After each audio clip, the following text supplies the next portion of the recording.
I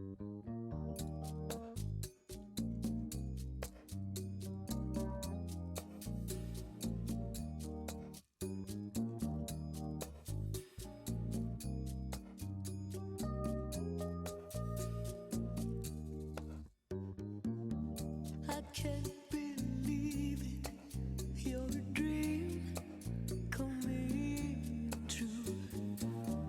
I can't believe how I had fallen for you, and I was not looking, was content to remain, and it's ironic to be back in the game. Safely here. Okay. All right. I'm Natasha, I'm Feather's daughter. And welcome everyone. Thank you for joining us in Love today to celebrate the life of Bert Strong. I would like to read this short poem to honor the spirit of Bert's life, a life well lived. This encapsulates who he was and why we are here. This is The Silent Haven by Robert G. Ingersoll. A thinker of pure thoughts, a speaker of brave words, a doer of generous deeds, has reached the silent haven that all the dead have reached, and where the voyage of every life must end. And we, his family and friends, will do the last kinds of acts that man may do for man, to tell his virtues and to lay with tenderness and tears his ashes in the sacred place of rest.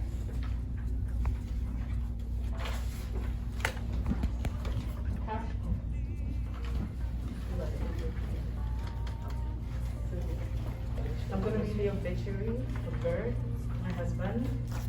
Bert was born on June 25, 1951 in Ocala, Florida. Was preceded in death by his parents, Ida London, Reverends Clarence Strong, and his sister Chris. He lived in Ocala until 1969, then migrated to New York City. He worked on Wall Street until 1983, then at the Metropolitan Transit Authority. He retired in January 2014. Bert was the consummate parent to his children and partner to his wife. He was generous, witty, and playful, possessed a sharp and insightful mind. A lover of wisdom, he was capable of understanding diverse points of view and unafraid to express his thoughts. His greatest concern was the betterment of his people. He urged everyone to wake up and not fall asleep, that there was work to be done. He loved attending jazz concerts, listening to scholarly lectures, playing chess with his buddies, some of whom are here today, Kevin, Ivory, Charlie, and chronicling his innermost thoughts. He loved Broadway, gourmet cooking, and was a connoisseur of fine dining. In other words, he was a foodie. Bert leaves to cherish me, his wife, and we are cherishing his life and his memory.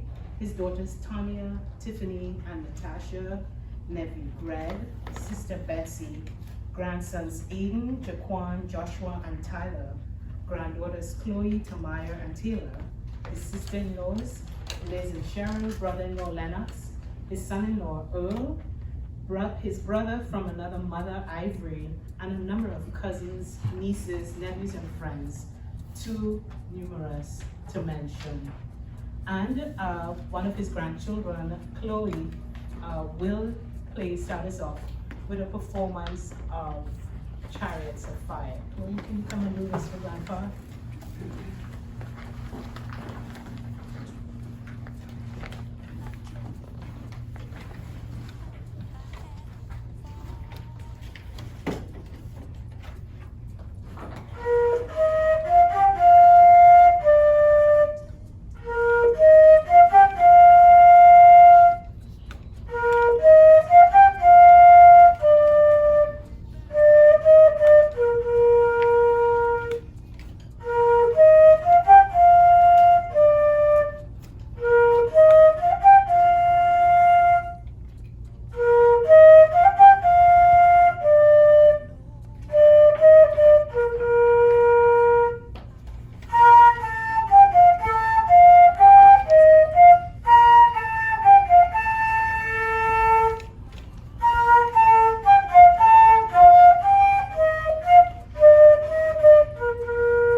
loved poetry. He loved words. He was a bit of a wordsmith, and all of you who know Bert know that very well. So, in the place of scripture, stuff like that, we just want to bring to life who Bert was. So, he was a man of deep love. He loved his family, friends, and most of all, music. He was a philosopher, a lover of wisdom, and Ken and I know you all can attest to that. You know, he spoke about many things. And there's this poem here by Ingersoll again on love. And love is the only bow on life's dark cloud. It is the morning and the evening star. It shines upon the babe and sheds its radiance on the quiet tomb. It is the mother of art, inspirer of poet, patriot, and philosopher. Love is the air and light of every heart, builder of every home, kindler of every fire on every earth. It was the first to dream of immortality. It fills the world with melody, for music is the voice of love. Love is the magician, the enchanter, that changes worthless things to joy and makes right royal kings and queens of common clay. Love is the perfume of that wondrous flower, the heart. And without that sacred passion, that divine swoon, we are less than beasts. But with love, earth is heaven, and we are gods. So we're going to go right into a memorial portrait of Bert, and I will start off, and following me will be his mother from another brother, Ivory. So I want to tell you a little bit about Bert as my husband. He was a great husband and my best friend. He was what one would call an alpha male who wrote his own rules and lived his life accordingly. He saw himself through his own eyes. He was not self-righteous, always aware of his strengths and weaknesses. He was a great father and grandfather, loyal to his friends and very respectful of everyone. With his grandchildren, he was a kid at heart. I saw the alpha when he turned out to be the first person to say no to me. He told everyone about it. I thought he did not get the memo. What do you mean by no? You know, come on. Yeah, so there were many yeses, but he did say the first no. We met 27 years ago when he rolled up in his red and silver Cadillac with 12 carriages, the MTA train. He had me at hello. I saw those beautiful eyes, and he spoke with such southern charm, I was convinced. What a flirt. We called each other, spoke for many days and nights, then we fell in love. Bert was witty with great timing. There was always that ever-present element of laughter in our conversations, which continued throughout the years, even in the hospital room until his passing. I would say something to him there, and the medical staff would come in to find out what we were laughing about, wanting to share in the laughter. So infectious was the laughter. Bert was at my side in all of my endeavors. Read my boring academic papers, the first 3 chapters of my doctoral dissertation. There are already 5 chapters, but at least he read 3. He gave me great feedback, which actually surfaced in my research findings. Such was the clearness, the clarity of his thinking. He was a big picture thinker. He always let me know that he was proud of my grit and determination and became one of my greatest cheerleaders. Bert was a gentleman, great storyteller, fun-loving, curious, and careful observer of human behavior. He did not take anything or anyone for granted. People were attracted to his unapologetic manner, which came about from knowing exactly who he was and what and who he represented. He wrote incessantly about his life's journey. His greatest concern, which he found particularly alarming, annoying, and challenging to understand, was blind support for culture that, for all of its efforts, never benefited enough of us to justify our unyielding support. His greatest hope was that somehow, some way, someday, we will take a good look at this culture and recognize how we have been socialized to allow others to direct us morally, financially, religiously, and politically. He wrote his thoughts and findings on law, education, politics, capitalism, labor, and religion. He was a proponent of critical thinking, which is loosely defined as reasonable, rational thinking that helps us decide what to do or to believe. He voraciously read and listened to lectures by some of the foremost thinkers on Black empowerment, scholars who have made an impact on thought and inquiry, those interested in the safety and self-sufficiency of our people.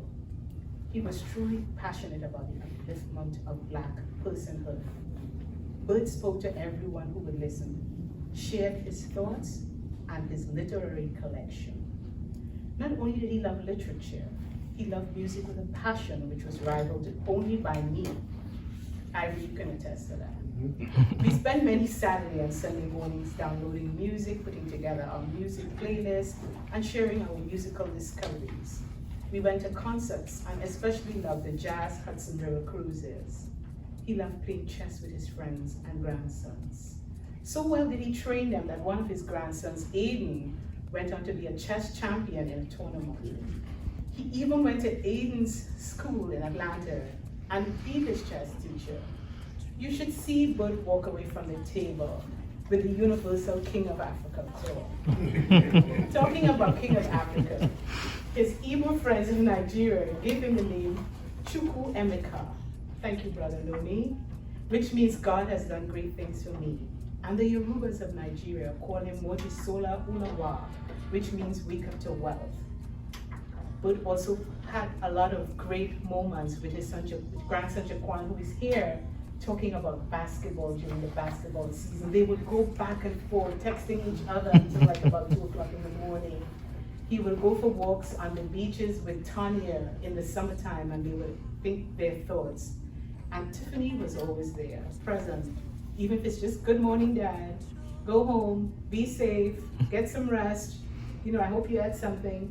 That was some of the story of Bert's life. Bert was an inspiration, always there to support, to guide, and to navigate.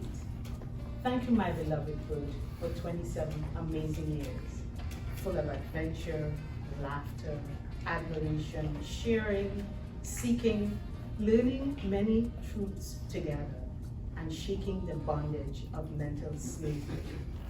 Thank you for the music. I shall always think of you whenever I hear a saxophone being played anywhere. Sleeping or awake throughout all the seasons, I will think of you, for you are my beloved. When my time here on earth is over, I hope you will be the one leading me home to the ancestors. I love you, King Bert Leon, Chukwu Emeka Mojisola Unawa Strong. Thank you. I'd like to now welcome Ivy Williams to share his emotional remarks.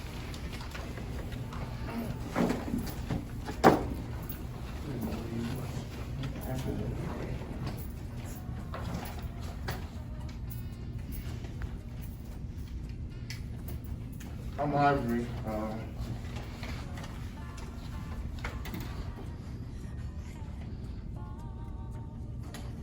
Bert and I were friends. As you could say, he was my best friend. When I was about 18 years old, I lost my best friend. He died. And I never got that close to anyone else after that. I wrote some things down, and I'm hoping I could get through this without tearing up.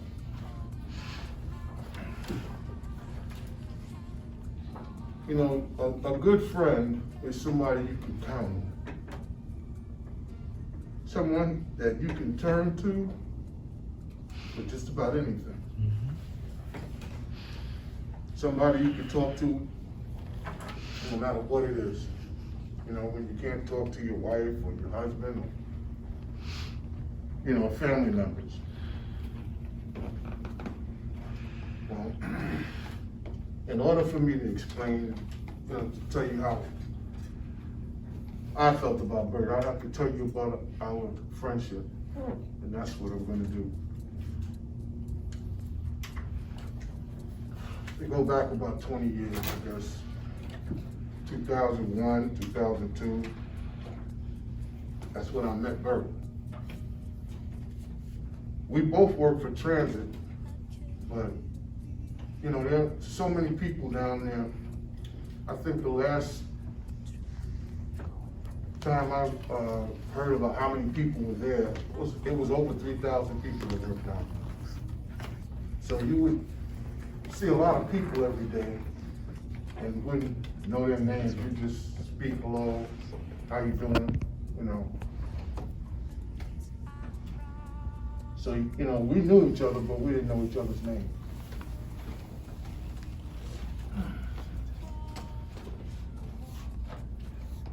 In 2001, 2002, we started working together. Now, I'll tell you a little bit about our job. When a conductor and a train operator, I was a conductor, Bert was my train operator. When we worked together, we worked together sometimes between 8 to 10 hours a day, every day. And it allowed you to get to know the other person. You know, you have to eat lunch together, and regardless of what's going on, you know, you have each other's back.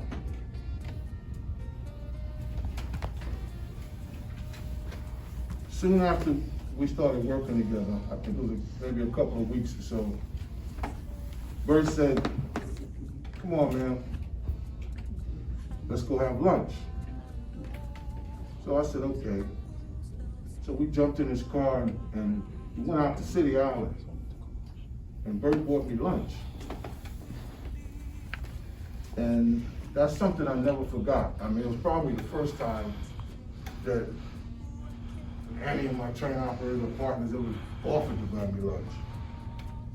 And that's something that I never forgot. And through the years, you know, we went out there a couple of times. I'd buy him lunch, he'd buy me lunch, you know. So, like I said, we didn't know each other that well. And one night, we were sitting down eating, I was eating dinner, and Bert called, you know, and I could tell he was a little shaken.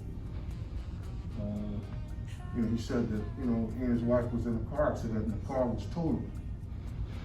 And he said, "Man, I need you to come and get me. Come, you know, over to the hospital and pick us up." So I went and I picked him up, and that's the night I met Greta.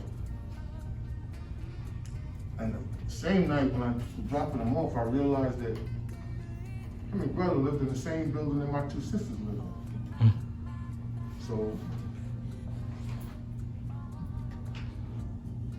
I was familiar with the building.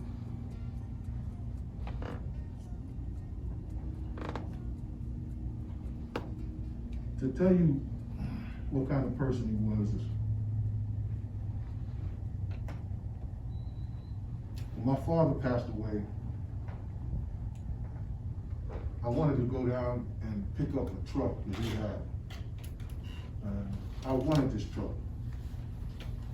And Bert said, "Man, I'll take a ride with you, I'll go with you."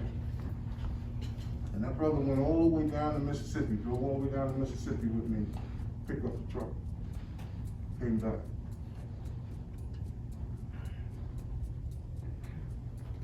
We eventually found out that each other played chess. And that's when our relationship really got stronger. We would play on our lunch hours. We would play after work. I mean, sometimes we'd get off 5, 6 o'clock, and 8, 9, 10 o'clock, we'd still be at the job playing chess. And we bonded over chess, you know. Actually, it was 4 of us that bonded over chess. Bert Strong, Luther McLean, Al Goodwin, and myself. And through a period of about 15 years, that's pretty much all we did together. some nights, matter of fact, on Friday nights, Saturday nights, we would get together and we would play all night. The sun would be coming up and we'd be going home, we'd be walking to our cars, talking about how we're gonna be arguing with our wives and, you know, for staying out all night. You know? Well, since Bert and I lived close together, we saw each other more. We would play on the weekends. We go over to the park, you know, he'd call and say, let's go to the park and play. Or I'd call him and say, let's go play in the park. And during those chess games, we would talk a lot, you know, and, you know, anybody who knew Bert, they knew he was an intelligent brother. At times, he could be very philosophical, too. We talked about just about everything. Music, family, religion. Bert, he wasn't a religious man, but though a lot of people wouldn't agree, I grew up in a religious family. So a lot of times I was able to enlighten him on some things that he didn't know.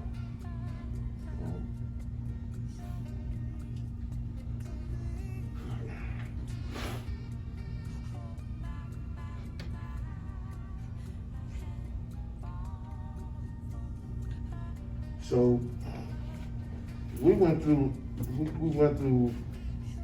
life playing chess. That was what really strengthened our relationship. Sometimes we call each other up and meet in the park, and our intention would be to play chess. But sometimes we'd start talking and realize, you know, it'd be getting dark and we hadn't even played yet, you know.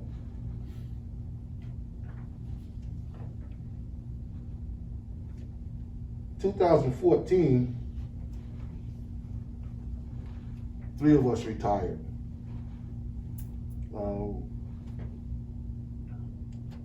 Al was the youngest, so he was still working. Mac lived in Long Island, so we only saw him on the weekends when we had those all-night chess games. As soon as we retired, Bert and I both bought bikes. And we was riding every summer, probably 2014, 2015, 2016. Around April, we started riding, maybe 2-3 times a week. Couldn't ride far because we were both in our 60s. You know? But we did what we could, you know. And after we rode, we played chess, you know. And those nights that we played all night, it'd be a lot of fun, you know. We'd order food, and sometimes our wives would fix food for us, you know. I remember one time, the next day, I was downstairs cleaning up the mess we left, you know. And my wife came down, she says, why do y'all gotta make so much noise? I said, we'll just be having fun. She said, but y'all act like 4 kids. I said, that's because we're having fun, you know? You know.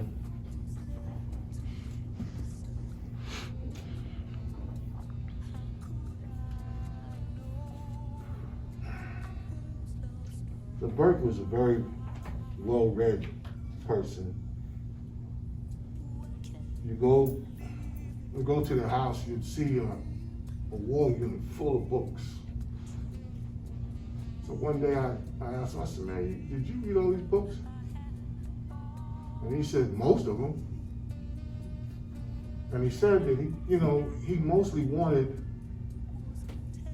to give his kids and his grandkids the opportunity to learn, basically what he had.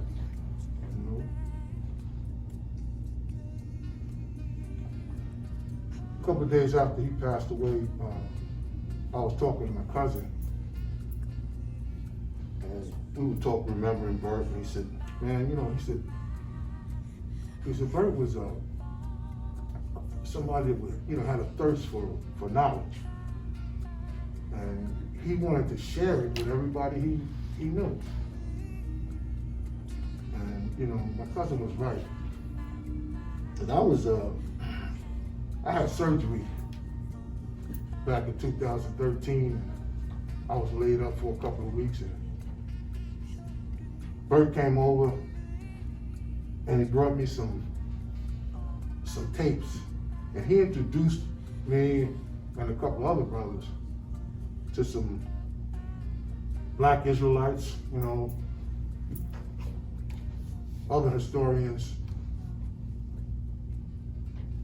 Dr. Clark, Amos Wilson, Joy DeGruy, and their philosophies.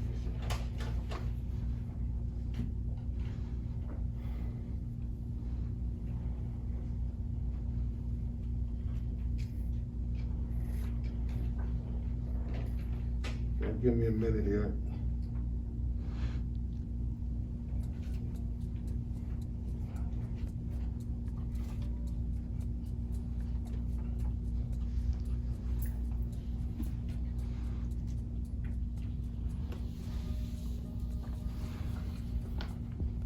We always talked about our families.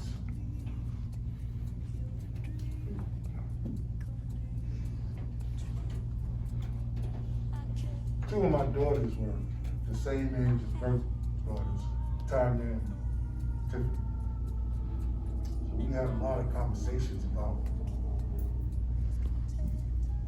our daughters, the struggles they had, and how we would try to guide them.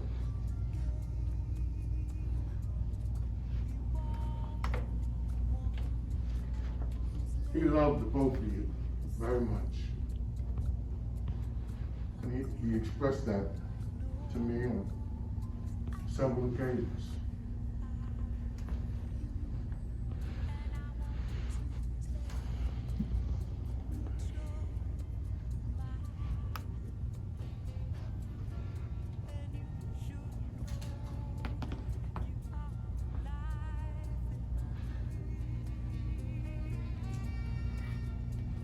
He also loved his wife very, very much.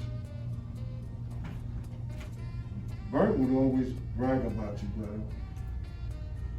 He was very proud of everything you accomplished.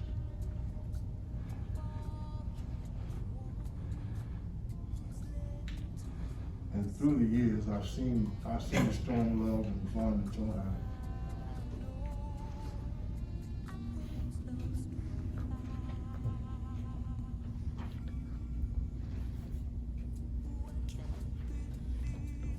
In 2017, my two sisters that I mentioned earlier, they passed away. One right after another. One died in January, the other died in February. And that was a pretty rough period for me. But because Bert had been through that, when his sister died, he was able to help me through that period.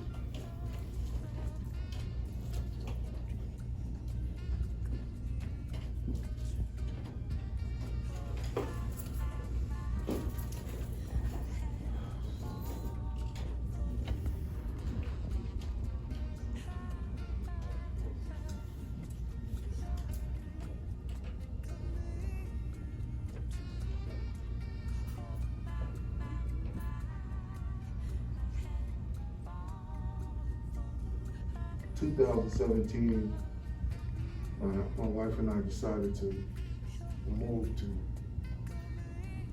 Maryland. And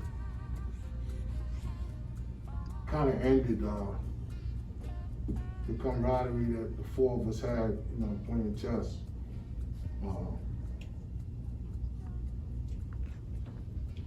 I guess you could say we were going through withdrawals from each other because we moved in November 2018, and that winter, that's all we do. Now we're gonna play again, April, Bert and my friend Charlie, they jumped in the car and came down and spent the weekend. And we played all weekend.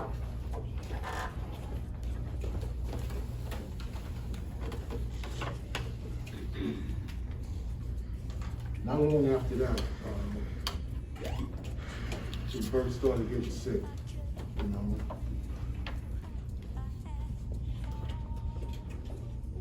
He called me and he said, I'm walking with an oxygen tank. And I said, an oxygen tank? He said, yeah. He said, I'm having problem breathing. But, it didn't seem to be that serious. Okay. He didn't think it was that serious, and I didn't think it was that serious.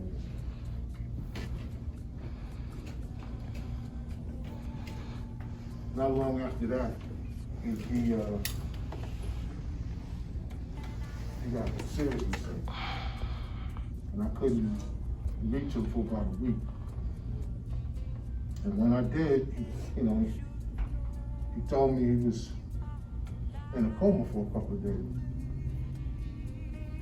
And I was shocked, but I was grateful that he was, he bounced back, that he, came out of it. And, he rebounded and, pretty much life went on as normal. I came up to New York a couple of times, and I would, we played chess. The last time we played was Super Bowl Sunday. I came up to New York and me, him, and Al. We played during the Super Bowl. At the time, I didn't know that that was going to be the last time that I saw him.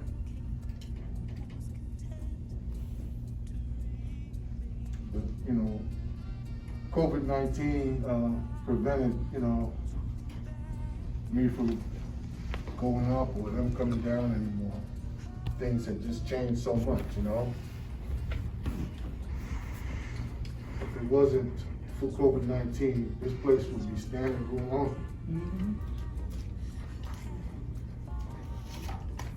That's how many people knew him and respected him.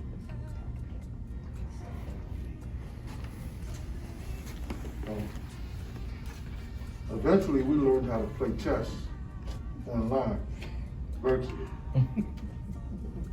And we started playing. And that's what we did for the last couple of months.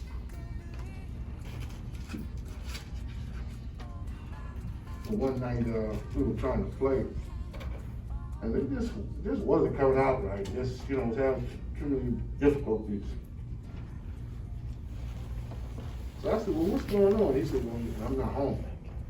I said, well, I'm thinking to myself, where could he be? And he's trying to play chess with me online. And he finally says to me, I'm in the hospital. So he had been there for a couple of days.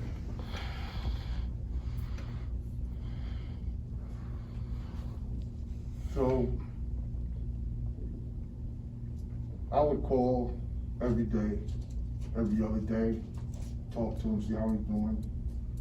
But always feeling like he was gonna rebound.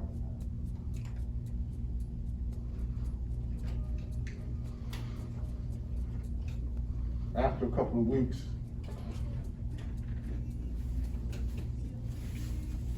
you know, he would always say, yeah, well, I'm getting out next week, or I would say, yeah, you probably be out next week, and you know, I'll come up and we'll play, you know.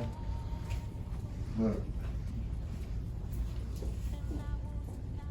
it seemed like every week, you know, there was another issue with him, you know. So one day I was talking to him, and he didn't sound as strong as he did. He always had a positive attitude. He would, you know, like I said, always, you know, felt like that he was going to get better.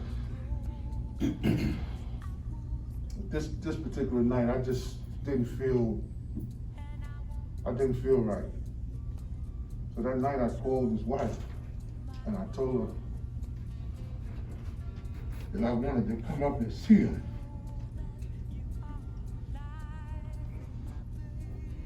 And she said she agreed. She thought that would be a good thing. And that was a Thursday.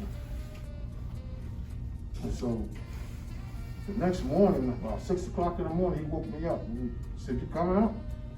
And I said, "Well, no, I'm gonna come up next week, and I'll let you know what day." So I didn't talk to him Saturday or Sunday.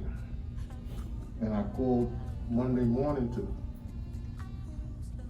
tell him I was coming up Tuesday.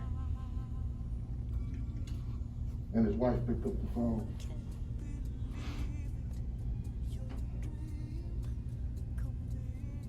And she said, "Ivy, he can't talk to you right now. I'll call you later." So when I spoke to her that night, she said they were giving him so much oxygen, it was covering his mouth and his nose, and he couldn't talk. So I said, okay. So I guess that night he went on life support.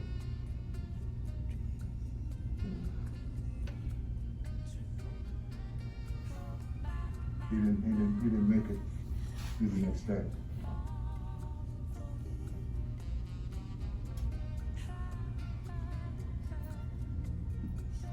So I didn't get a chance to say goodbye, see him again.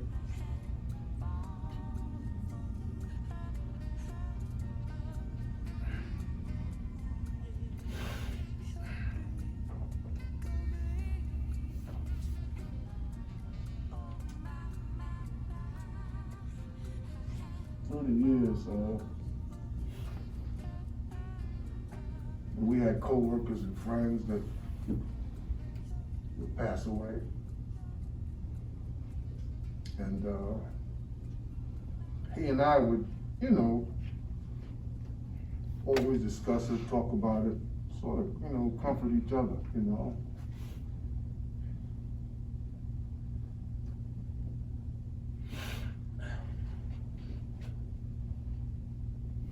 I don't know who I'm gonna be able to talk to now.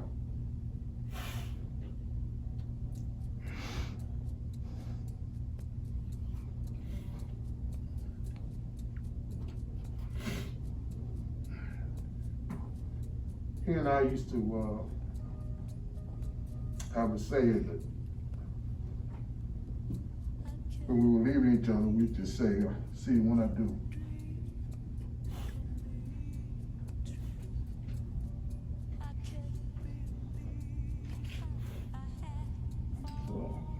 I just want to say now,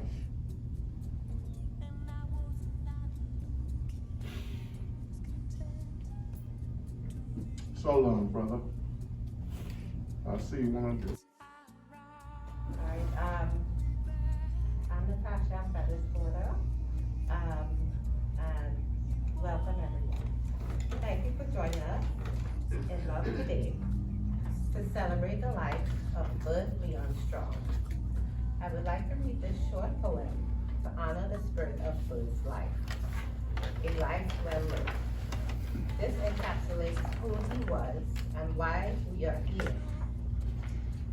This is The Silent Haven by Robert G. Ingersoll, a thinker of pure thought, a speaker of brave words, a doer of generous deeds, has reached the silent haven that all the dead have reached, and where the voyage of every life must end. And we, his family and friends, will do the last kinds of acts that man may do for man, to tell his virtues and to lay with tenderness and tears his ashes in the sacred place of rest.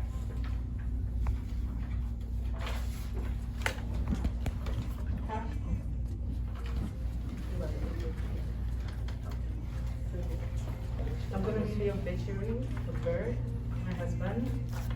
Bert was born on June 25th, 1951 in Ocala, Florida. Was preceded in death by his parents, Ida London, Reverend Clarence Strong, and his sister Chris. He lived in Ocala until 1969, then migrated to New York City.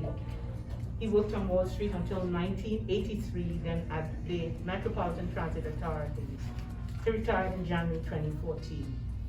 Bert was the consummate parent to his children and partner to his wife.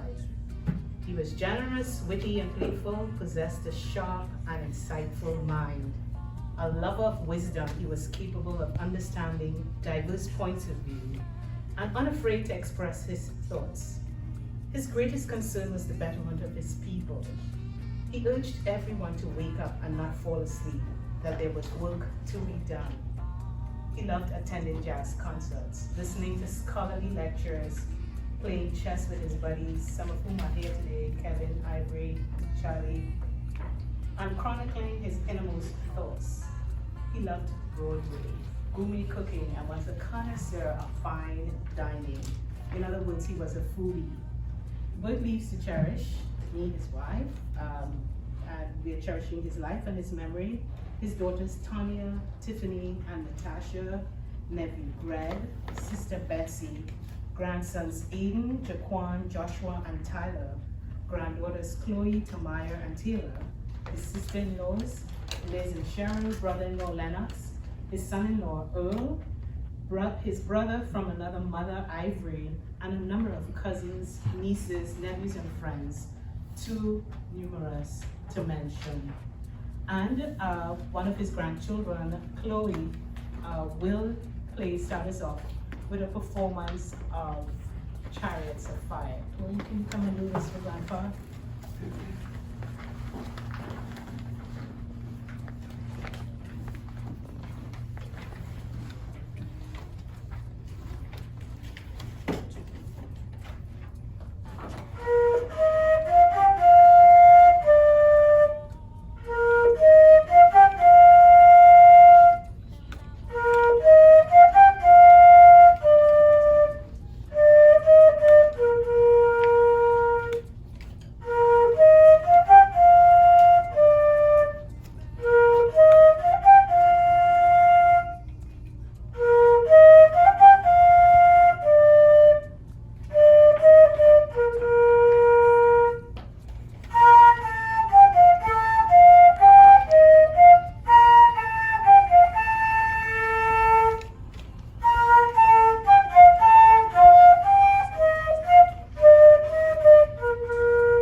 poet and he loved poetry. He loved words. He was a bit of a wordsmith, and all of you who know Bert know that very well. So, in the place of scripture, stuff like that, we just want to bring to life who Bert was. So, he was a man of deep love. He loved his family, friends, and most of all, music. He was a philosopher, a lover of wisdom, and Ken and I know you all can attest to that. He spoke about many things. And there's this poem here by Ingersoll again on love. And love is the only bow on life's dark cloud. It is the morning and the evening star. It shines upon the babe and sheds its radiance on the quiet tomb. It is the mother of art, inspirer of poet, patriot, and philosopher. Love is the air and light of every heart, builder of every home, kindler of every fire on every earth. It was the first to dream of immortality. It fills the world with melody for music. So, of course, I didn't write anything because I'm Bert's child. Unapologetic about that, if anybody knows him. So I just wanted to say, like, I knew everyone would come here and think that my dad is like their best friend, because I think it, my sister thinks it, I'm sure everybody thinks it, because that's the type of guy he was. Even before I was introduced to God, it was always my father above everything. I take the route my father takes. I use the gas my father uses, even though I can't afford it. You know what I mean? Like, that's just the type of like direction my father has us, and we have always done. I mean, I'm literally telling friends, oh no, we can't go this way. My dad goes this way, we have to go this way. That's it. That's just my whole life of like following my dad. So when I'm hearing like Greta speaking about my father, about how he's not religious, but he is very spiritual, that is very much me. From the day I met him in 1979, as that's how it's been. I'm like my father's child to the T. So of course we are like, oof, so torn that we don't have our best friend, our dad. I mean, that's like so major. I mean, major to me, especially. Like, I don't even think I have a mother. That's how major my father is. You get what I'm trying to say? Super, super major, and we are like super, I'm lost without my father right now. But one good thing I can say is that my father was like so major that, like, even, I'm such a spiritual person, not religious, but very spiritual, and I could just hear my father keep saying Winky. I swear, ever since I heard that he's passed on, I just keep hearing his voice calling me, and it's like the only thing that relaxed me. I don't want to say all the crazy names he has given us over the years. Very crazy, spontaneous nicknames that I do not even want to. But Winky is one that I really loved, and that's one that we stuck with kind of as I grew up. So that's just like, as long as I keep hearing him say Winky, I'm gonna be fine, you know? But like my dad was such like a big, even people in our neighborhood that where he grew up with, like of the first half of his life, were like, oh my God, like your dad, like, cause he was like such a big dad. Like even for my friends who grew up without fathers, we always was like, oh, you don't have a father, no problem, you can share our dad. Like that's how big of a personality my father was. Like people just knew like how he treated us, how he felt, how he treated people in general.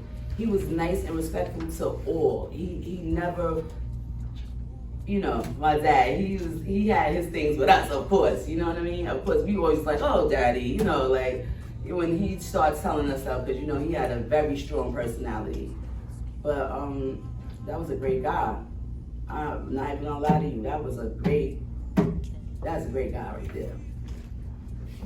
Like even to this day, I mean, it's like it's nothing before my dad. I mean, nothing before. I mean, besides God now, but as God, my dad, and then I don't know everything else under the, including myself. Like, you know, that's how like powerful he was as a person. So I'm just glad to just have been his daughter, because I am him. I am literally him, his firstborn. I have every genetic thing, anything that you could think of that he does, I literally copy and paste to my whole existence. I owe his everything. Even, I mean, some of the bad stuff I do, of course, that's not my father. He ain't never did nothing bad but jump a turnstile, a tree, right? So I know I've got to be children by like some type of ancestor that was acting up. You know what I mean? But he's has kept me straight over the years.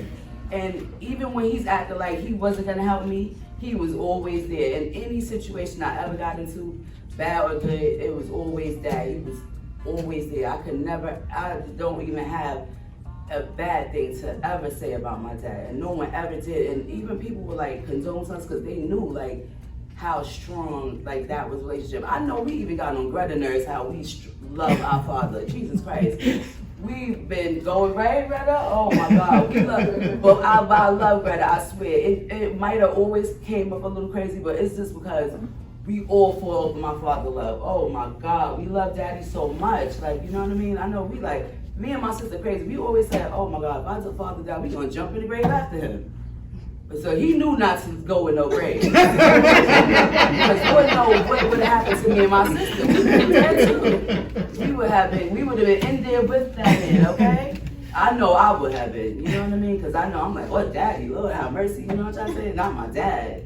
So I just wanted to say, like, you know, Dad was just great. And I know I feel him around me because I'm not religious, but I'm spiritual, and I feel him all around me from the minute that it happened. You know what I mean? I felt that. If I felt that he was gonna go too, I strongly felt that. Like even in Greta's voice when she kind of didn't sound as sure as she normally said, because Greta is a doctor, baby. She been my father's doctor since he been baby girl Bob, and she know how to handle us too. She be like,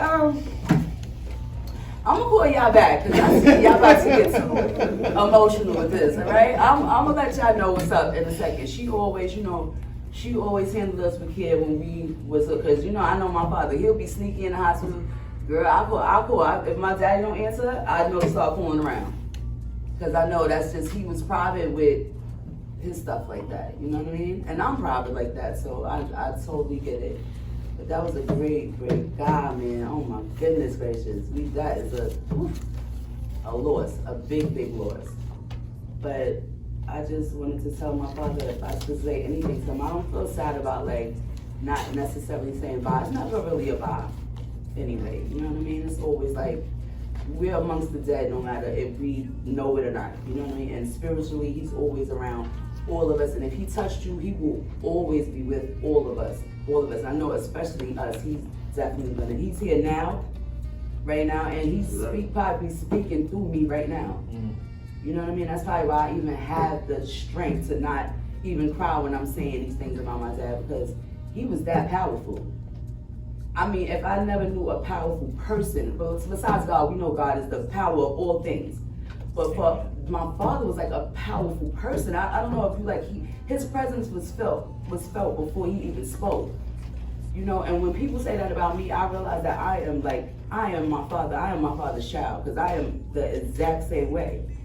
So I'm just grateful that I had daddy, my father as a dad. I really would have not wanted anyone else but that man right there. And it was meant for that to be. So I just love you, Dad. That's it. That's what I was gotta say. Thank you so much.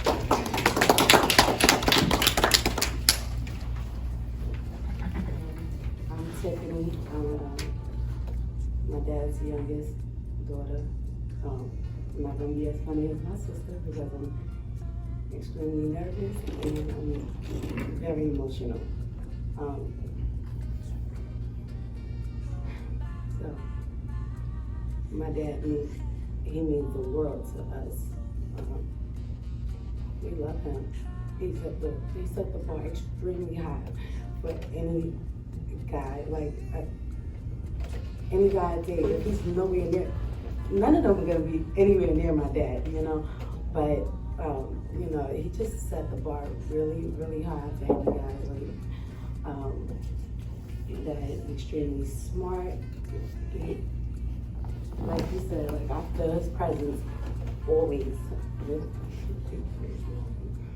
I always feel his presence with me. So I'm the one that lives out of town. And the last time he visited, he left some things. He's like, you know, when I come back, you know, just leave them there in the closet. So I have like a whole wardrobe of his in my house right now. And it's weird because I moved from one apartment complex to another and I still brought it with me because I'm not throwing that away. I'm not doing anything with it. But I know when my dad used to send me like care packages and everything, he would send me like little notes.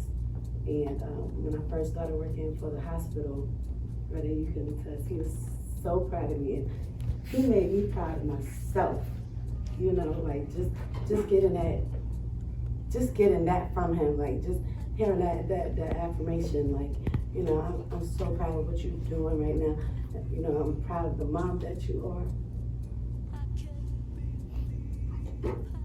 And you're proud of how I am with my nieces and my nephew and everything. And I'm gonna miss hearing that, but I know that he still sees what I'm doing. He sees it. He sees everything. And I love my dad, y'all. And it's hard. It's the hardest thing I ever had to deal with. Like I have a tattoo that says "Daddy's Girl" because I am. I'm completely. And this was way before he passed. Like I love my dad, love my mom as well, but it's just something about my dad. Like everybody knows, you know. It's hard. It's hard, but I know he's not suffering anymore.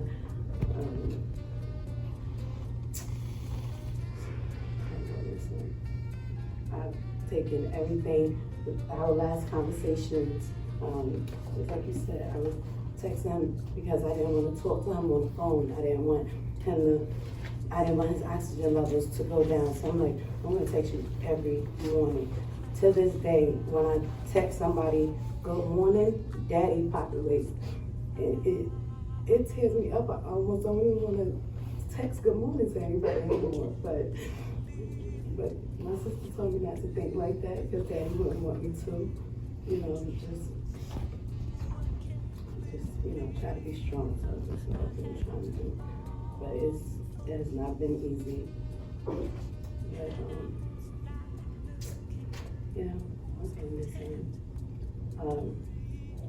I remember because I met his sister Betsy, and I would go visit them during Christmas time because they live about an hour and a half away from me in Gainesville. I live in Jacksonville, and she was so happy. She was so happy to have met my dad, and you know, and everything, and so happy to introduce me to their whole family and everything. And it was real cool, and I would always send a picture of me and them to my dad, and he would be, you know, proud about that. But Betsy is so happy to gain a brother because she just lost a brother. And when she got the news about daddy, she took that hard as well. But everybody knows his love for music, you know, and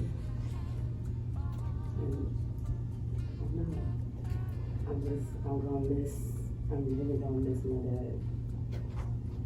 You know.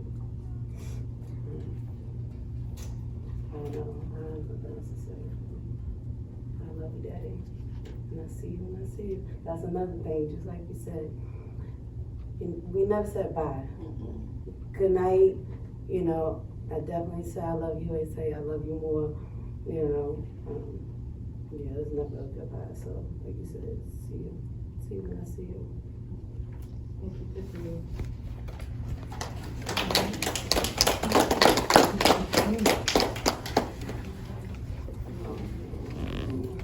My name's Jay Quino, my granddad's first grandchild.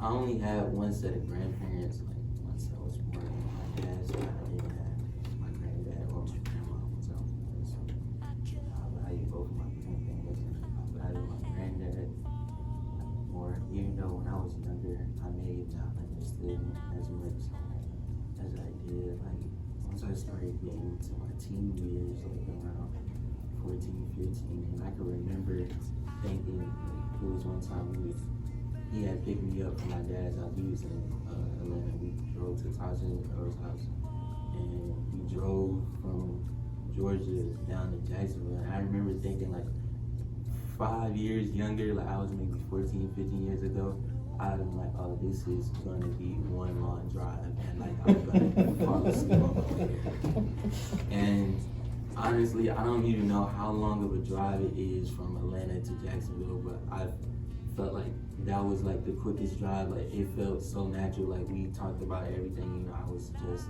getting into high school. He was, you know, talking to me about sports, of course.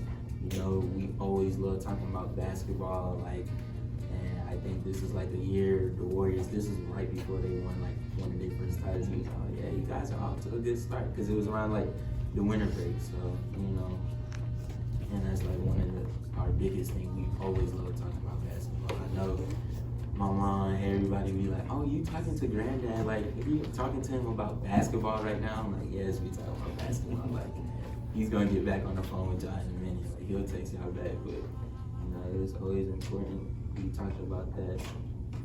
And like I said, when I was younger, like, I know, like, looking back then, like, I used to be like, oh, we going to granddad's, but like, you know, I really like dislike the way that I felt like that before, because you know, every time we spoke, like, you know, I guess my mom and my aunt said, like, he has a strong personality.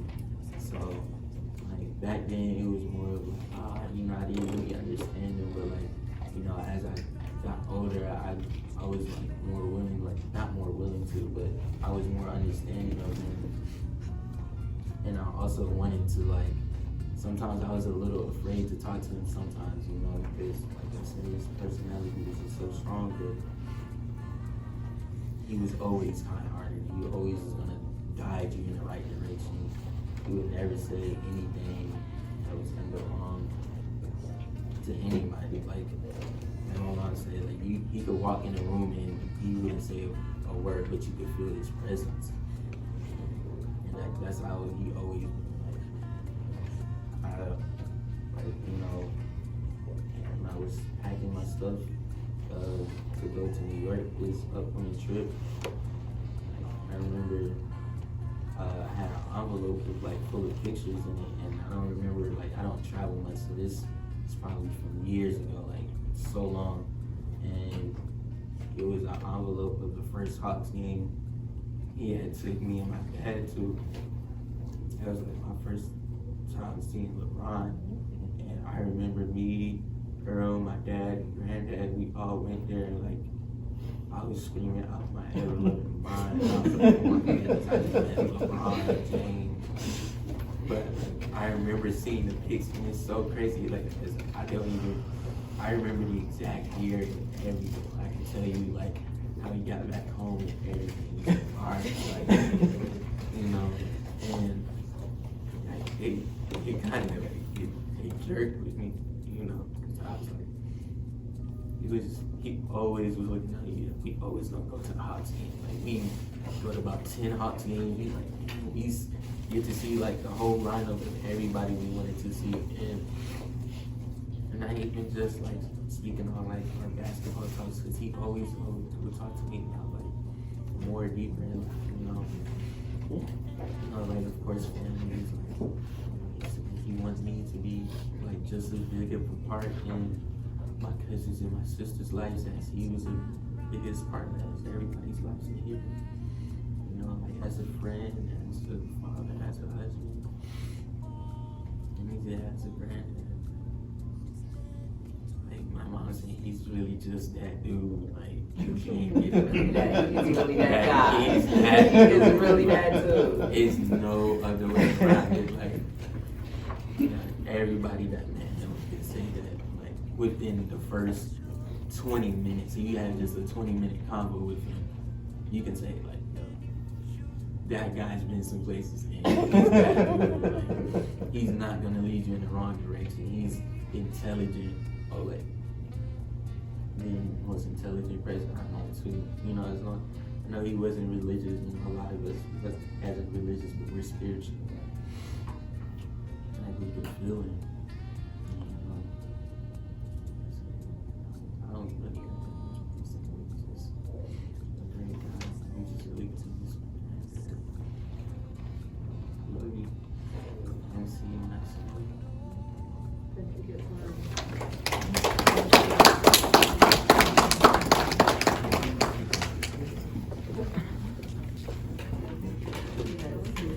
Yes, yes. He went out the door.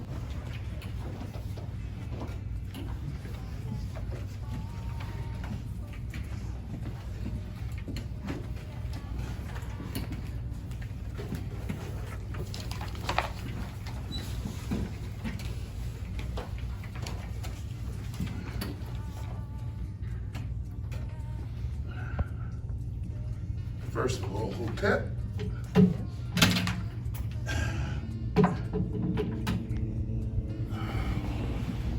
the name of God, most gracious, most merciful, Almighty God, I pray that you send down calmness on this beautiful family and friends of Mr. Bert Strong.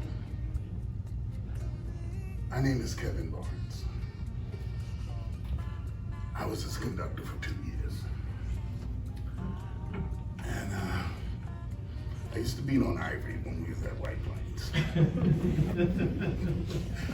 And I knew Bert, but you know, it's like Ivy said it's 3,000, it was 7,000 RTO workers. So we had 2 divisions, A and B. But in the A, it was roughly around 2,500. Most the B division was double the size of the A. And I see Bert, them big shoes on. He has some big feet though. Didn't stop playing chess with him until I came over. I picked Mac out, and I believe what was that 2012. 2011. I had a one trip of a Brazil point. I said, wow, I got picked out of that. And I look and I'm down in Virginia and I'm looking and saying, what job is I'm gonna pick? Well, this job paid 10 hours and 54 minutes. And it starts around 9 o'clock. Okay, I'll pick this job. And I can see Mac going to the board and saying, Kevin Barnes, that rotten, you know? I picked him out. And I started working with Bert. And I have to say, I worked there 31 and a half years. And out of that 31 and a half years, the 2 years working with Bert was the most informative 2 years in my adult life. The information, that he brought to me and the conversations, oh my God. We used to sit and talk. I mean, we was on a lake, we got turned one time, we in a spur. We in there for like maybe an hour or 2 before, and we just talking and talking and talking. Like Ivy said, Amos Wilson, he gave me a CD on Amos Wilson, and he just kept on giving me more CDs on Amos. I just love Amos Wilson. Amos Wilson was, I mean, he was such a for real black man. See, and I have to say it that way because Bert was a phenomenally strong black man. You know, when Mrs. Greta says the alpha male, I call him the man. See, because I'm gonna tell you something. You have to think of life in terms of Almighty God put you here, and the people that you encounter in your lifetime, you was meant to encounter. And the things you've learned from them people, you was meant to learn them things. See, I became a realist talking to Bert, you know? And the conversations we have, and you know, for every king, there's a queen, brother. You know, and then I remember we were coming back from playing chess and we stopped over in Queens. And I said, Bert was saying, I said, yeah, he got his butt kicked. She said, Daddy, you got your ass beat. Oh man, we started laughing, you know? I mean, but this is the way it was. And when Ivy talked about, they were playing together long before I started. But when we started, and it would kill me, it's funny. I come over to Ivy's house, I said, y'all want some chicken soup? He said, chicken soup? But me and Bert was working, so I knew Bert liked the chicken soup. So I bring the big chicken soup, here's Ivy. Damn, there's some good chicken soup. Bert said, didn't I tell you? This is some good soup. I mean, this is some real good soup. And then we go on to beat Ivy. You know, nobody wanted to lose to Ivy. Nobody. I lost, but I didn't lose to Ivy, you know? So it was so funny. They came to see me. I was in rehab. And you know, I had a surgery on my leg. And the first time, so Bert they bought some oatmeal raisin cookies. So I beat Ivy. And I started beating on Bert. I was beating him bad. So I said, no, Bert, come on, play another one. You know, Ivy looked at me, you know, after Bert lost 3 in a row, he said, no, Bert, don't play, don't play. No, let's go. I said, no, Bert, don't listen to him, come on. Because Bert was having a boy, and Bert would kill me. He said, he'll call me and say, is that foot still in your butt? You know, but I want to tell you something. Like Ivy said, if this wasn't for no corona, this virus, this place will be packed. Packed. And the beautiful thing about this thing is, you know, you crying, but these are not tears of sadness. These are tears of joy. To meet an individual like this, you have to be happy. It's like a homegoing of the real kind. You know, oh God, I met this person. What a person. You understand? Because I'm gonna tell you something. The old timers used to tell me back when I was little, they said, if you ever have a friend, and out of your 10 fingers, you have one that said you had a friend, you are truly blessed. And I really believe that, because I'm gonna tell you something. Talking to Bert, we get on that phone, we talk, we work, we talk, and all I can say is this here. He's not gone. That spirit will always be here. Because I feel him. I don't know about y'all, but I feel him, and I hear him, you know? And that's the way I feel. Amen.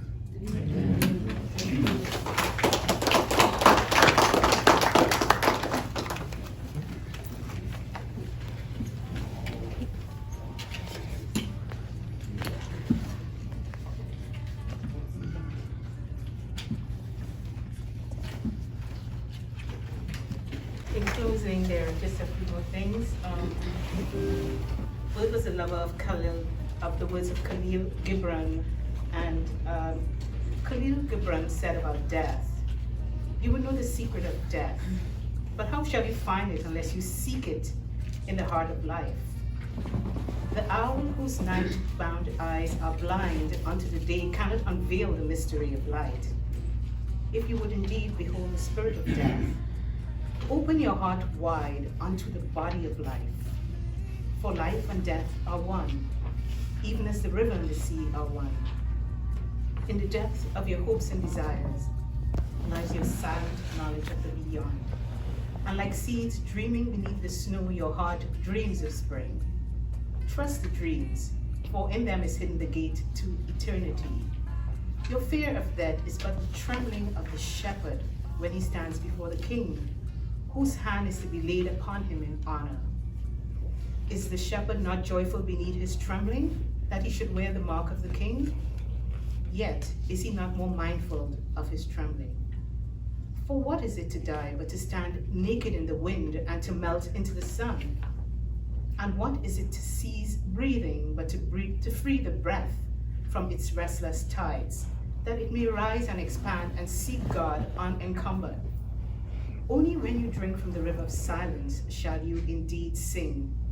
And when you have reached the mountaintop, then you shall begin to climb. And when the earth shall claim your limbs, then shall you truly dance. And in closing, we come together from the diversity of our grieving to gather in the warmth of this community, giving stubborn witness to our belief that in times of sadness, there's room for laughter. In times of darkness, there always will be light.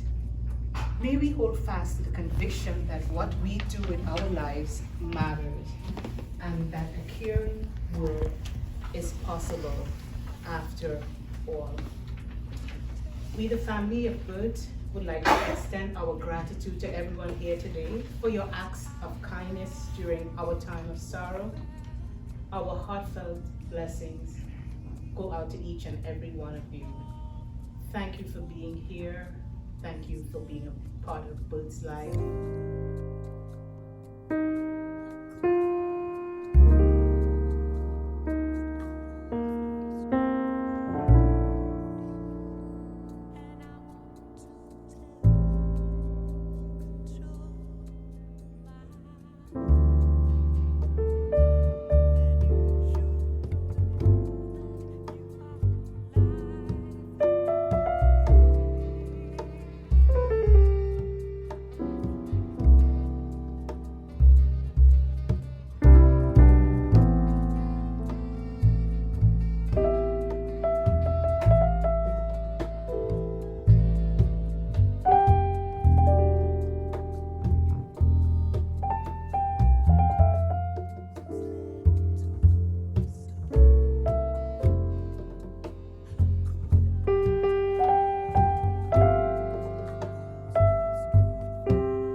This is Feeling Good by Claude Pierre.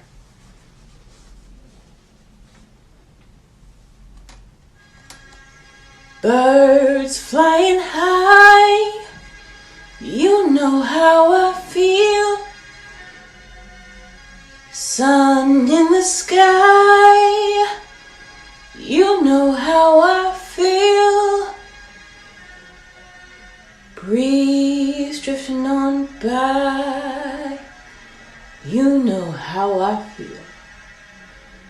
It's a new dawn, it's a new day, it's a new life for me.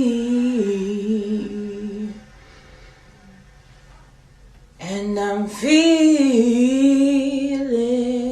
good.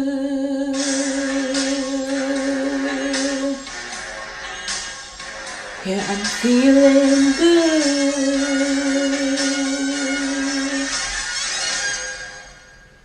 Fish in the sea, you know how I feel. River running free, you know how I feel. Blossom on a tree, you know how I feel. It's a new dawn, it's a new day, it's a new life for me. And I'm feeling good.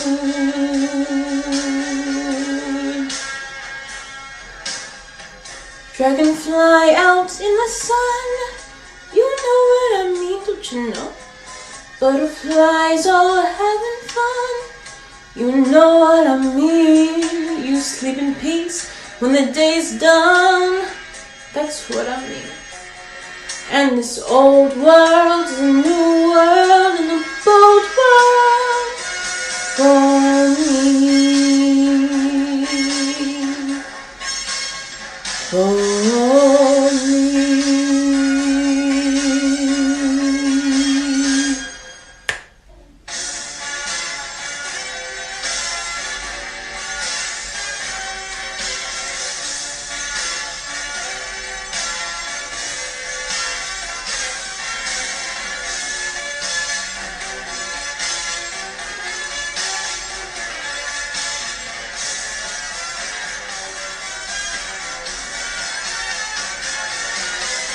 Stars, when you shine, you know how I feel. Scent of the pine, you know how I feel. Oh, freedom is mine, and I know how I feel. It's a new dawn, it's a new day, it's a new life. It's a new dawn, it's a new day, it's a new life. It's a new dawn, it's a new day, it's a new life, it's a new life for me. And I'm feeling good. Yeah, I'm feeling good. I feel so good. I feel so good.